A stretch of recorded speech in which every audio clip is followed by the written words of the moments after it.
Communicating strategy is a little different from other forms of communication, and that's because strategy is really about explaining how your decisions now are going to create value in the future, something we call prospective sense-making.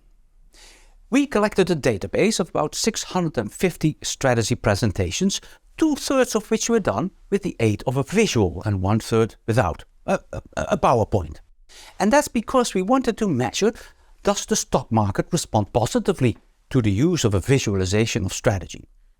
And we found that on average it does. In fact, the stock market responds 112% more positively to a strategy presentation if it was done with the aid of a visual.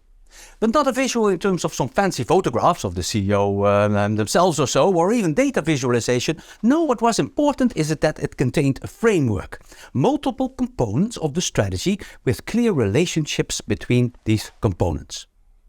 And that's because a visualization in terms of a framework is really an explication of someone's thinking, a mental model of the strategy.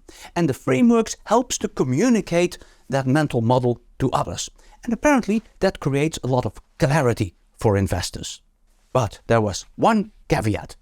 Namely, for a small minority of companies, the stock market actually responded extra negatively to a strategy presentation if it contained a visual framework. And that's because clarity can also backfire. Apparently, it made it abundantly clear to investors that this strategy was actually not a good idea. Hence, in your strategy presentation, it's important to include visualization, but not fancy photographs. No, it needs to be conceptual frameworks with clear interrelationships between the components. That helps create clarity for your audience.